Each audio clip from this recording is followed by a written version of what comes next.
Good morning, everyone. For all those of you in Malaysia, good evening to all those of you in Europe and all the other parts of the world, I think towards America. This is your host, Elias, today.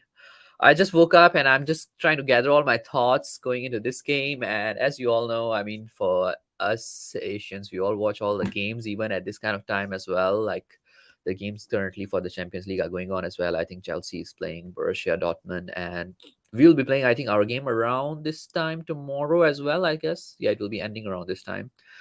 And yeah, we are here to discuss the AC Milan fixture. And it's very hard to firstly find an AC Milan fan to discuss the game. And I heard about one in the community who happens to be also a Tottenham fan. Which I consider now a privilege and a bonus, like somebody who can give me the perspective of both sides. So without further ado, let's invite Iggy from Tottenham away. How are you, bro? Good morning. Good morning to you. Good morning to everyone in that Good part of the evening to world. you.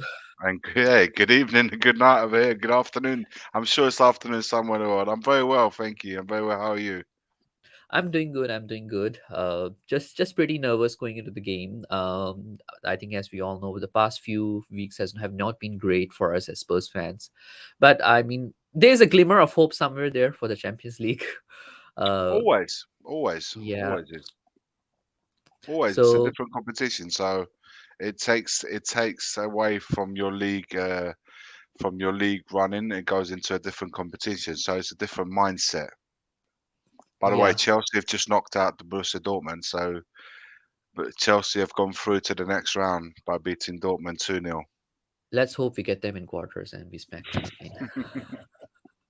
We will see about that. By the way, I wanted to ask you, like you mentioned that earlier as we were chatting as in the back room as well, that you support both Tottenham and Milan, Mm, and I think as your name tells, mm. you're an Italian as well.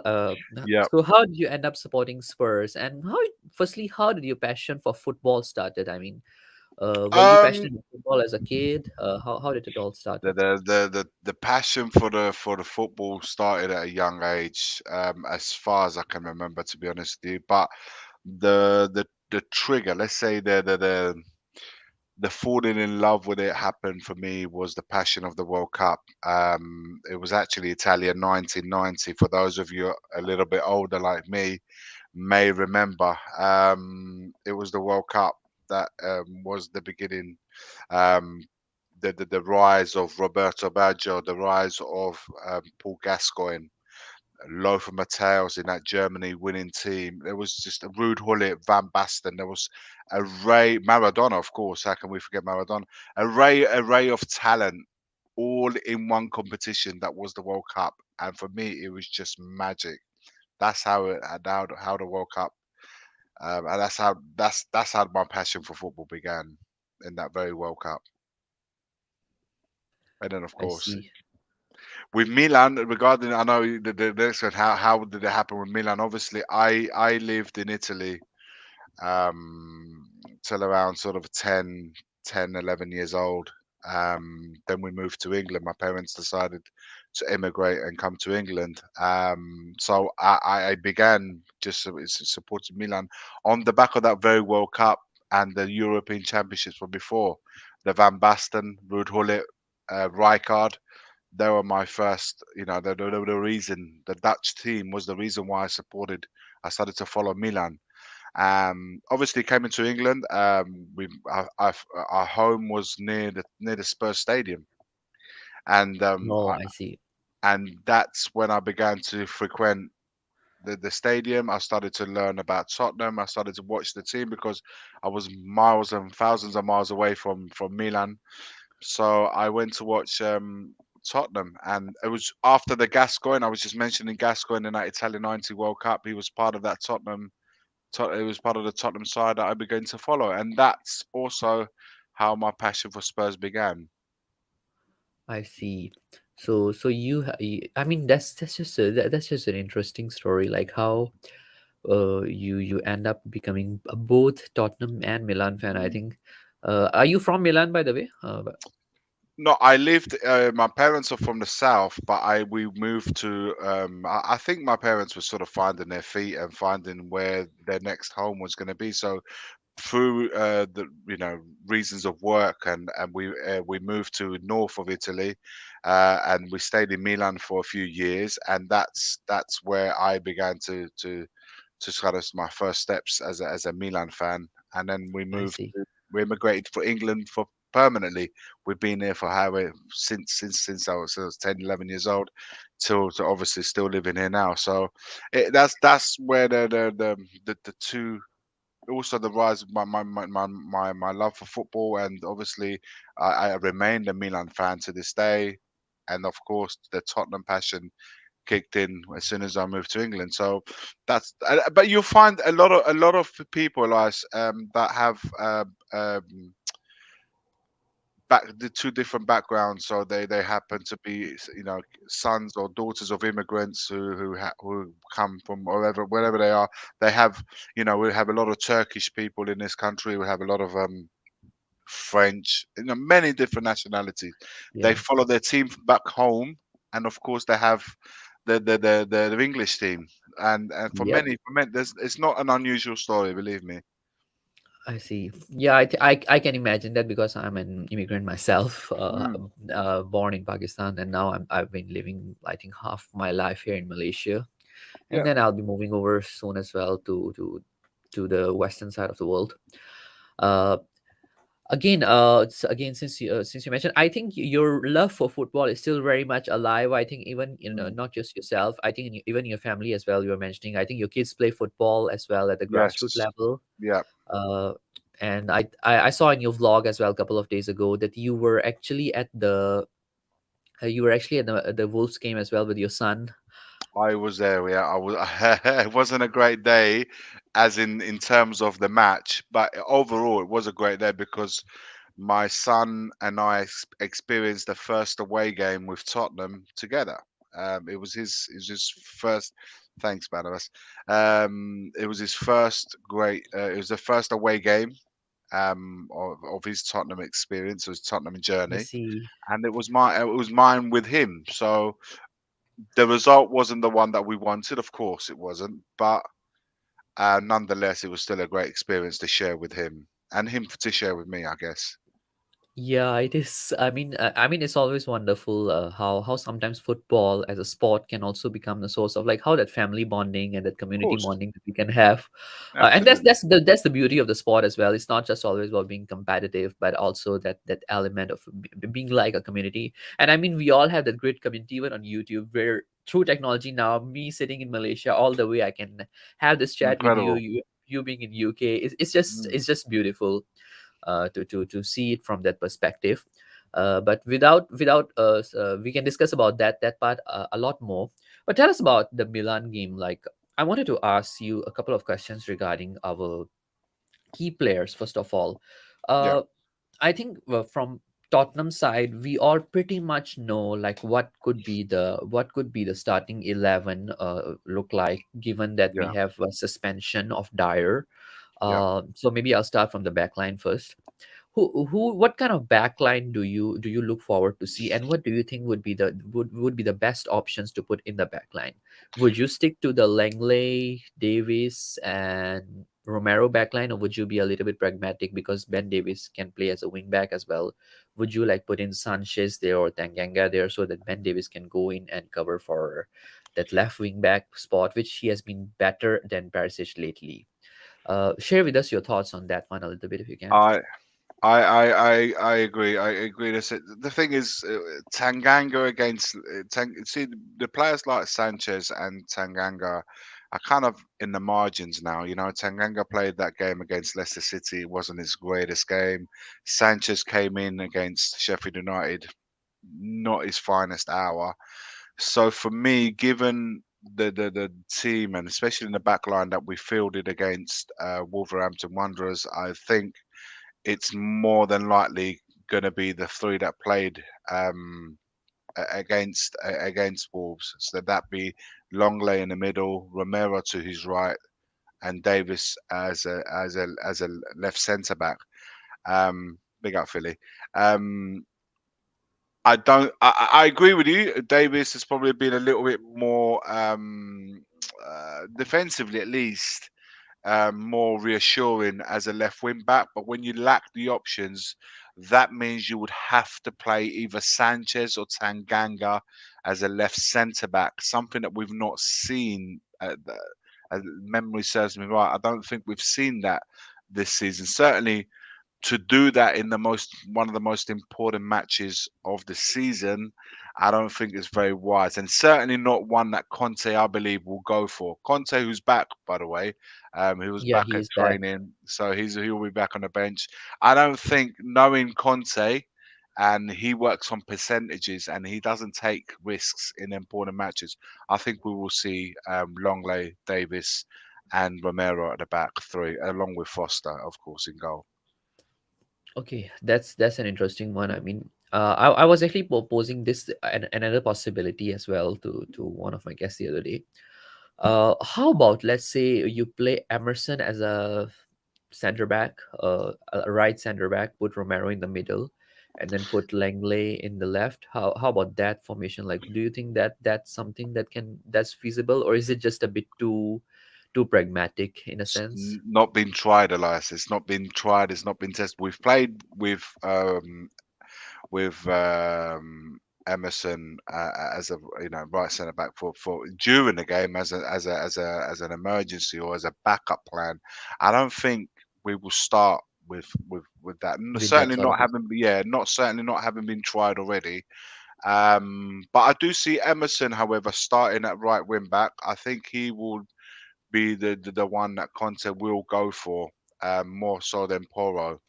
I would personally start Poro in my because I would like to see Spurs on the front foot and going for it. But I think because it's not like a 2-0 score, it's 1-0.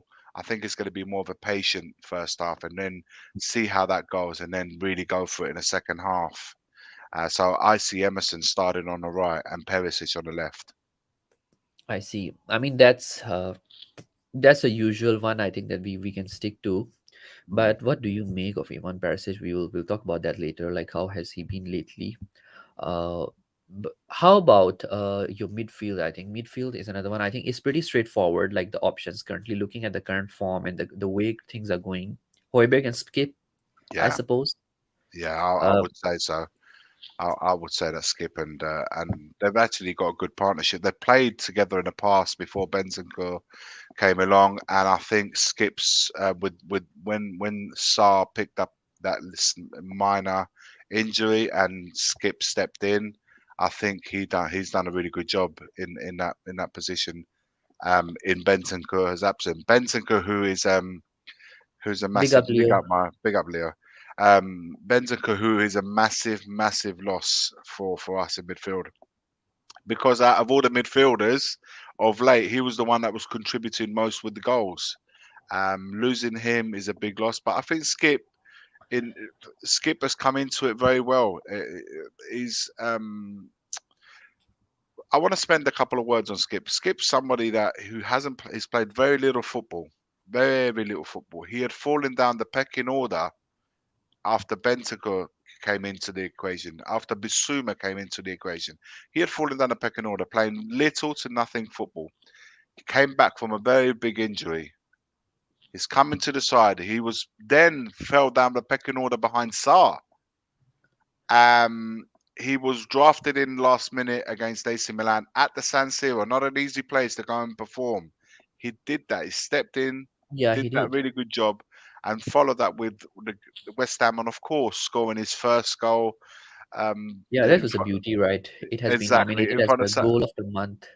at the Tottenham Hotspur Stadium, in front of the South Stand against Chelsea. The win, it was Yeah, great boost confidence, and I think from there, he does listen. He does three things really well. One, he's very strong in the tackles, very strong. Second, he's always looking for vertical passes, always with the forward passes, not sideways. He looks forward. And for me, he's a very committed, and he's a Tottenham. big up Shaquille. Big up. He's a massive. It's, people say Harry Kane's one of our own. This guy is very much one of our own. That's come through the Yeah, academy. He's come through the he's academy. He's been at the club since he was 9 years old when he joined the academy, and he's done that. And to see him now, he's like one of the Spurs locals playing for his club. It's an incredible stat.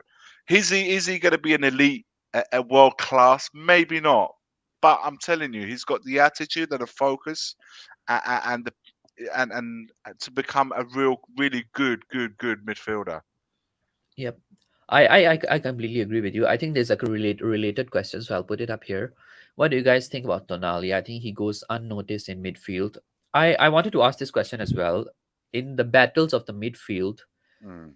That's do you see Hoiberg taking over Tonali, or do you think it would be Skip? Like what kind of battle could be there in the Well, I midfield? think it's going to be two very good battle. You got Ismail Benacer and Sandro Tonali with against Højbjerg and Skip. I think that's going to be a really interesting battle. I agree, Shaquille.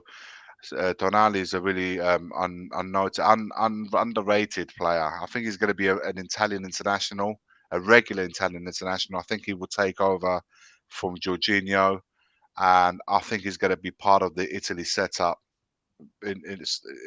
as soon as the next tournament begins, international tournament. I think he's going to be part of that team.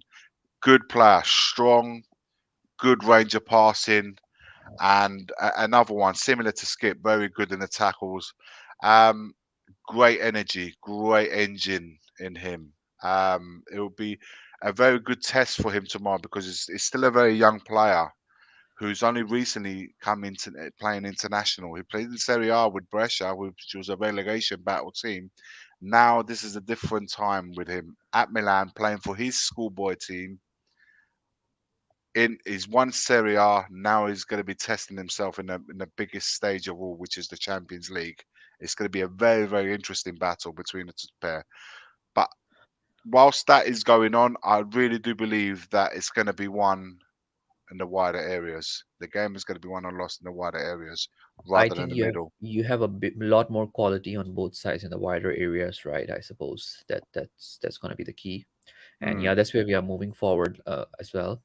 I think Kane is a no-brainer. You start him in this sort of a game. You don't start Richarlison ever in this sort of a game. I would say. How about now the other two sides? Kulusevski has not been that great lately. yeah. I think we all can tell he somehow has been missing that touch in a way. And recently, I was looking at some news as well that the medical team said that Kulusevski was kind of rushed into his him coming back from his injury, so he has been lately struggling of that sort as well. And then on other side, you see Son. He is struggling. I won't say that he has been really bad, but I think he has been okay. He has been decent for us this season.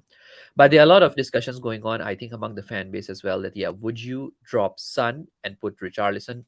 It's a no for me personally. I don't like Richarlison's play either. I'm a big Sunny fan. Being an Asian, yeah, we all love Sun here. Sun here. Of Every course. year we watch him in all these Asian tournaments. We all just love Sun, by the way. So for me, Sun does start there. And the other one is definitely do you drop Kulusevski and actually put Richarlison there? What do you think about our forward line choices that we have? Um, to answer your question very simply, no, I wouldn't drop Kulusevski or Son. I'll play both. Um, Sonny because he has international experience. He's an international player, very experienced player, played at the highest level. And on the left hand side, no disrespect to Richarlison, he's a more natural player that plays there. Richarlison for me should only be involved in the middle of in the middle of the attack. I understand when he was brought in from Everton, we brought him because he could cover all three positions, and perhaps he can cover them. I'm not saying he can't, but I see Richarlison. I would use him only through the middle. At the moment, to be honest with you, he's so eager to impress that often chooses the wrong option rather than the right one. Because when you're over eager to to want to demonstrate to the fans, to the manager, also the big price that we paid for him. It's often you make the wrong choices other than the good ones. So to start him in this game, I don't think it's going to happen. I think Son will play on that left hand side, similar to what we did at the San Siro. Son will play, and I think Kulusevski, again, not playing. He's not in form and he hasn't been playing it well. But we still play, and he's still that player that we always look for when we look at if we're under a little bit of pressure, we look to give him the ball and he can do something with it. Whether he retains the ball, he can attack, he can create.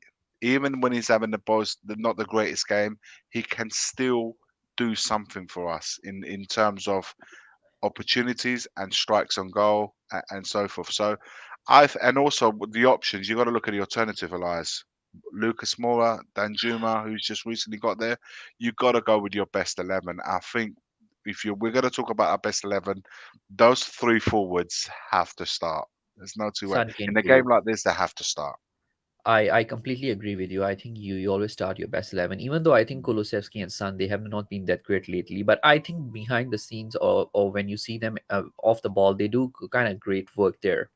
I would like you to take this question, this four at the back narrative that has been going on, I think, around a lot of channels, and I think on Twitter also we have been seeing that why can't Conte play four at the back? And I think I would like you to take this question, and then Mm. maybe I'll share my thoughts on this a bit. Yeah, Why don't we start a 4-3-3? Listen, I'm not disagreeing with you, Philly. I think we could play this formation. But Conte doesn't play this formation. He never has. At Inter Milan, he played with a three at the back. At Juve, he played with a three. The Italian national team, when in 2016 went to the Euros, went with a back three as well. So wherever he's gone, at Chelsea as well. So wherever he's gone, he's always played that formation, that system that he knows best and has been successful. It has to be said, he has been successful in not the Italian national time, but club level. He's been successful playing that very system. We have to get him the players that he requires, the level of the players that he requires to best suit that formation. If we are to move forward with Conte even next season. So listen, he's not going to change his ways. That's something we knew that when we hire somebody, when you do a job interview with someone, and if I'm having a job interview with you, or you're having it and you're interviewing me, you know exactly what I'm about when you hire me. So if once Elias chooses to hire Iggy because he likes the way he done, he's been successful everywhere he's been, you have to then give me the best tools possible to go and do the job. And that's for me is where I feel we still need to work. If we are, like I said, if we move forward with Conte, that is the best way. We're not going to try something new in the biggest game of the season. 4-3-3 won't happen. Not because we don't have the players, because the manager doesn't play the system. So we elite managers, Pep, Klopp, all those guys, they have their own ways of playing, defensive, attacking, whatever it may be. They have their system, they have their play, the way they play, and they're not going to change for anybody. Rightly so, yeah, man. I completely agree with you. I think that those are all the points that you brought up. I would have brought up as well. So I completely agree with you on this one. I'll just stay like to take on a few chats. Chris Sure. Agumbar, big up, bro. Big up, Good to see Chris. you here. Leo is saying, guys, I'm so frustrated with the way things have been going. At this point, I wouldn't mind a few seasons finishing 6 to 8 in order to completely reset our squad. I think yeah, you have a fair point there. However, I just don't want us to finish 6 to 8 and then let the Gunners sing that Champions League song to on my face. It's just me. Yeah, But yeah. I there's this side of me as well who would say that yes, let's just go to Europa League and then just get our stuff together and then all that. But I don't think problem is that is the problem is currently our owners. So as long as they are there, I think let's go to Champions League at least so we can enjoy something rather Mm. than waiting for a rebuild, because rebuild is not going to happen under this management. Uh, so yeah, yeah, I got you there. This one, Leo, you know damn well Musoli. I mean Conte ad missing it up. Yep, he's not making it up. Big up, we have Dietrich Skin in the house. Big up, bro. Big up.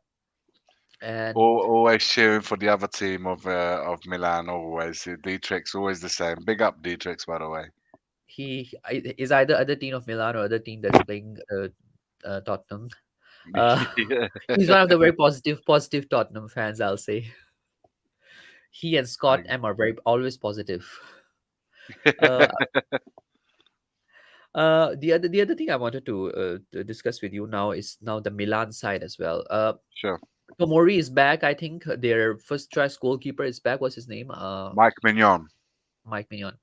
And then you also have, I think Giroud was kind of like a doubt in the past 2 3 days, due to Giroud, his Oliver missing his Giroud training. didn't train yesterday because he had a little bit of a temperature, so he had a little bit of a fever. As a precautionary measure, he wasn't try. He didn't train at all yesterday. Um, they had said that if any player didn't train yesterday, him and Brahim Diaz didn't train yesterday. If they didn't train today, then they'll be left out of the team completely for the fixture against Tottenham. They did train today. Oliver Giroud was there, as was Brahim Diaz. So they will both be in the squad available for selection for tomorrow. Diaz, maybe 50-50, he will be selected. I'm not sure as yet. It's between him and Krunic whether he will start. But Oliver Giroud will start tomorrow, unless there's there's a flare up of the flu. Again, he's scheduled to start tomorrow, tomorrow evening for the game against Spurs. Yep. I wanted to ask as well, like now, the Milan side as well, they have Rafael Leao, they have Giroud, they have Origi. I think So Zlatan can play for Champions. how they will play is like this. Mike Mignon will start in goal. They have Thiaw in the center Yeah, the defense. It could be between him and Simon Kier, but Thiaw's favourite to start there. On the right centre back, Kalulu, yeah, he's a good will player. very good player. Young, very young player. But they got him for like something like 500,000 pounds from France. That's how that's how cheap he was, and they've transformed into a really good player. Obviously, Fikayo Tomori on the left centre back. You have Tonali and Benacer, we just spoke about, in the middle of the park. On the right, Junior Messias, 50-50 between him and Sales Makers. The difference between the two is Junior Messias is more prompted to go forward with an eye for goal. Salamakers is more of a defensive minded player, works hard for the team. Doesn't conclude very much in front of goal, but works tirelessly. So it's just a question of how the manager wishes to play that side. Left wing back, obviously Teo Hernandez, one of the best. Yeah, he's good. He's One of the best definitely in very his good. position in Europe for me. Combines defensive duties as well, and has got a really good eye for goal. So he could be very dangerous on that side. So that's why we're saying more likely that he will face Emerson rather than Porro for this instance. And of course, the three, Leao will play. Leao, who served the suspension in the league, which Yeah, caused he a bit. did. So he'll be ready to go for this one. Giroud, of course, we just mentioned, and Diaz, I think, will take that final spot. Diaz, who of course scored the goal at the San Siro against Spurs. So that looks like it's going to be the 11 to start Yep. tomorrow night. I think since you brought up a very good battle as well, between Diaz and sorry Theo and Emerson is one of them. I think we have already discussed the midfield battles. I want to go touch a little bit on the defensive battles on our side against their attack.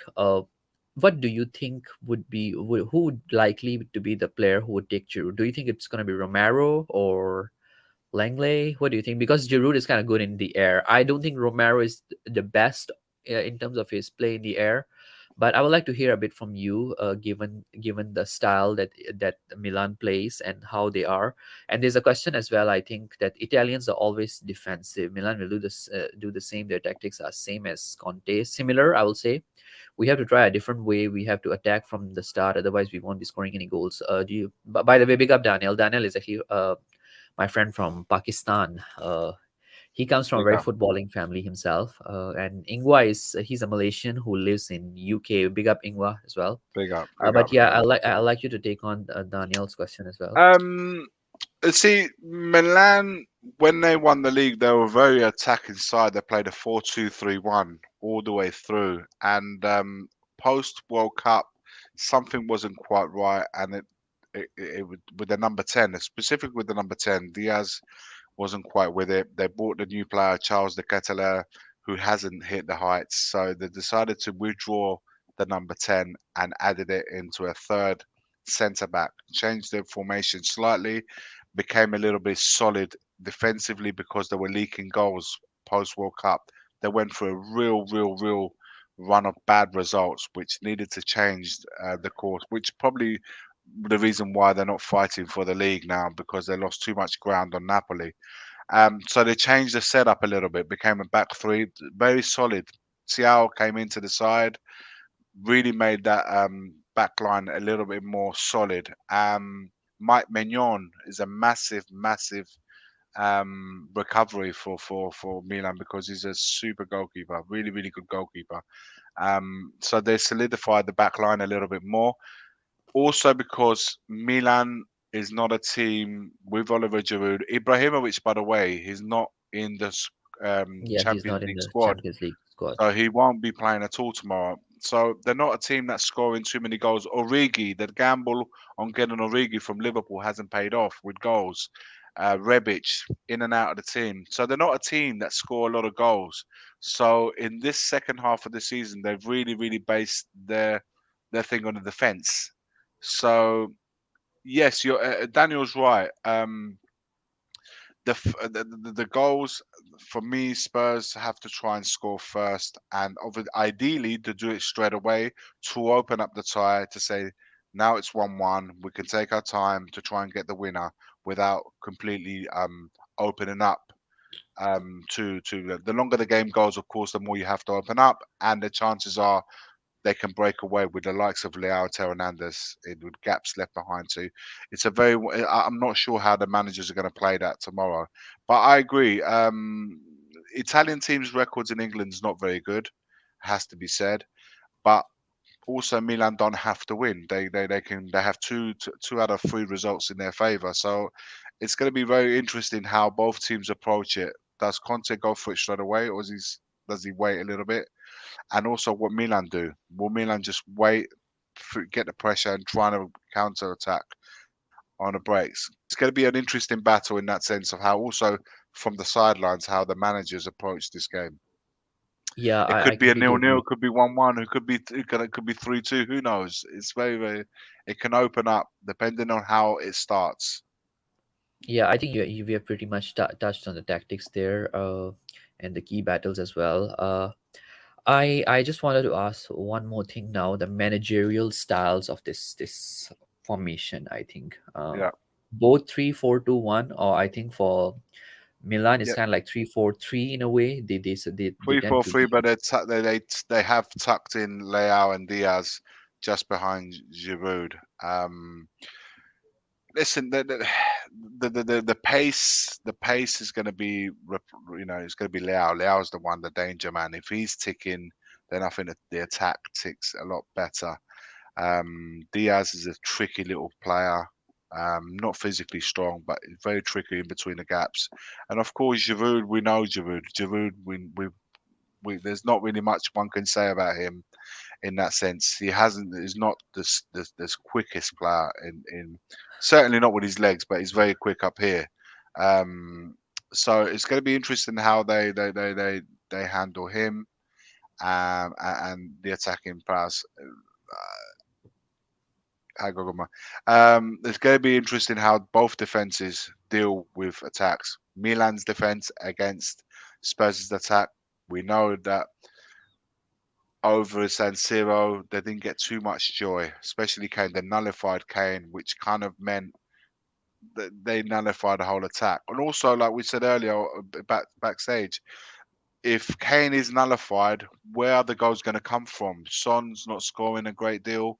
Kulusevski, we just spoke about, he's out of form. Bentancur, who used to chip in goals from midfield, he's not there. So the goals need to come from somewhere, and Milan is not another team who doesn't score a lot of goals, so they rely on their defensive um, strength to get them by. So on that front, it'd be interesting how this fares up. I cannot call it, Elias. I know you're going to ask me for predictions, but but honestly, this one's going For to you, be a it's like choosing between two kids, right? yeah, yeah. For me personally, yeah, you're right. It's two teams that I know very, very well. But it's very tough to call. I honestly believe, and I say this, and I've said this all the while, many streams now. Whoever scores that first goal really swings it. Will If be the Spurs key. score that first goal, that whole I know Tottenham, I know the stadium, it will completely become a force of Are nature. you going for the game, by the way? Yeah, I'll be there. I'll be there. I'll be Or there. you'll It'll be be a there? completely force of nature, and that could be enough to really push Spurs over the line. However, if Milan scored the goal, 2-0, that very force of nature that the fans can give you, it can quickly change and become toxic and put pressure on the Yeah. team. And that's the fine lines that we're talking about. Yep. I'd just like to add on one comment. Varnavas, I don't have to learn. It's obvious it doesn't work to suit the players. I think it's in regards to the 3-4-3 tactics. I Yeah, I mean this is another one. I think I feel that some of you really need to go and look into it, like what the 3-4-3 tactics are all about.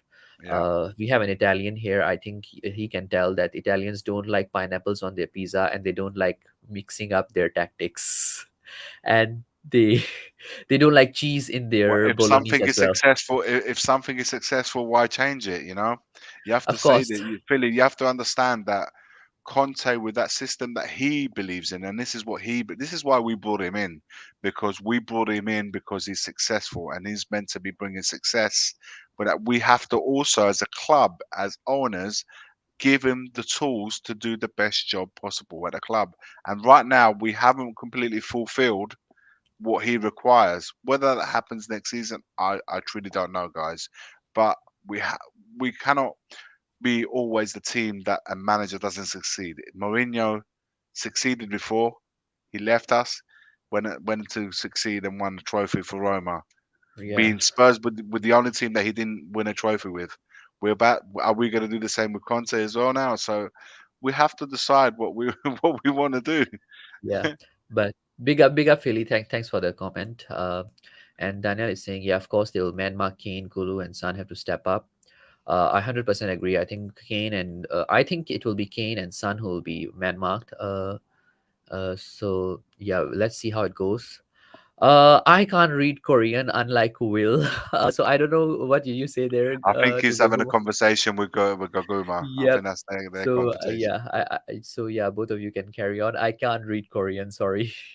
The only language I can read is the one that Daniel speaks. I understand, but it's obvious management doesn't back him. So yeah, I mean management has to back him. It's a management problem, not a Conte Of, problem. of course, 100% And agree with that. Hawaiian pizza, yummy, KKK, sorry, Iki. I'm not a fan of Hawaiian pizza either. I don't like pineapples on the pizza. I like I apples. like pineapple and I like pizza, just not together. Yeah, I just don't like pineapples alone as well. Yeah, so Okay. Iggy, before you go, score predictions. I know it's a tough bullet for you to bite, but I like to take yours. Just give us your predictions, like how it might look like, and who will be My your prediction key for tomorrow, I think it's going to be 1-1. 1-1 draw. Yeah, I think it's going to be a draw. It could be a I see. 0-0, but I think it's going to be a draw tomorrow. I see. This for me actually, What's your prediction? it's 2-1 Spurs, and I think it will go to penalties. And Oh, then it will be decided there. This is another one I would like to ask. Who do you think has the fair chance of winning, or a better chance of winning if it goes to penalties?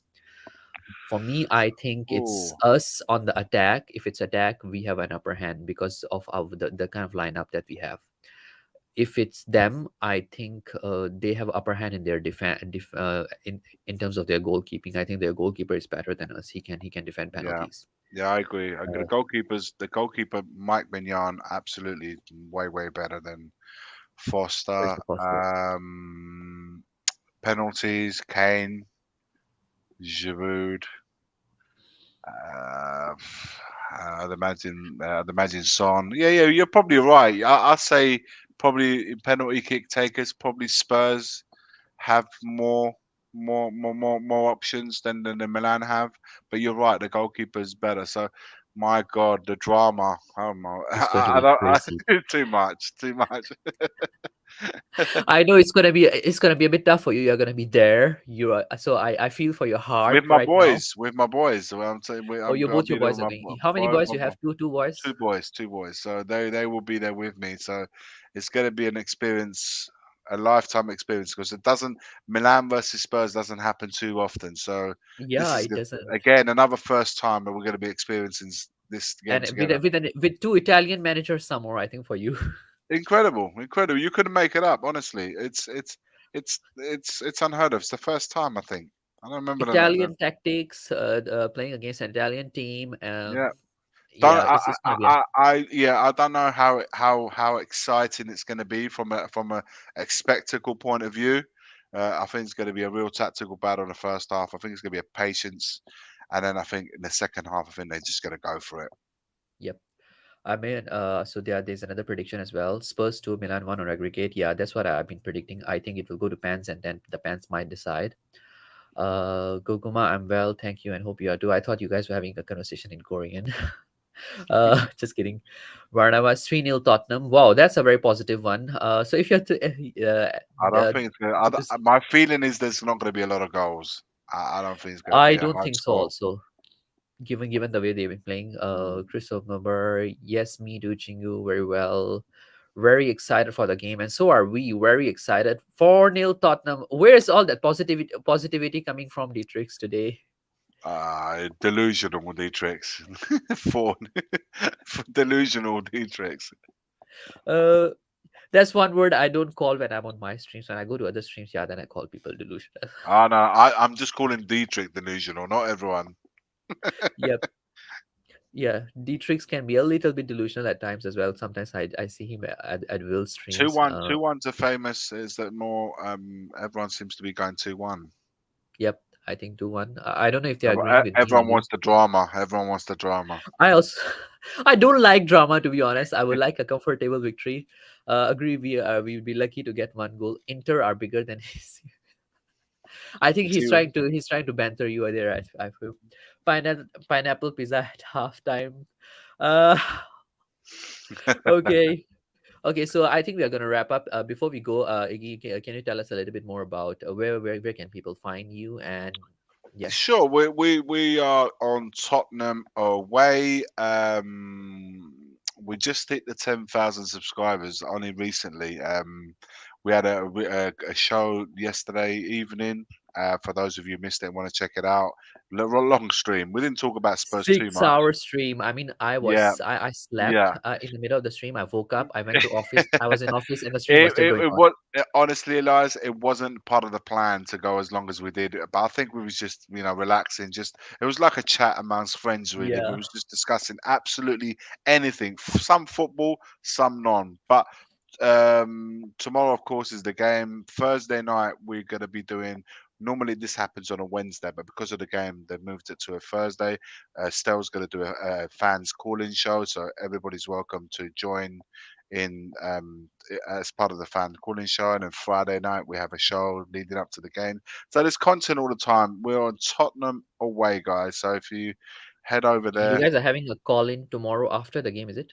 no, not after the game. We normally have do the call in on a fan calling show on a Wednesday night, but because of the game, we've moved it just for this week. We've moved it to a Thursday night, 9:30 p.m. UK time, I where see. fans can call in, get their points of view. We're going to be, of course, discussing the previous games. Obviously, the Milan game is going to be fresh. So whether we hopefully would be talking about a team that's gone through rather than one that's gone out. So depending how that goes will determine how busy it will be Thursday night. Everybody calling in.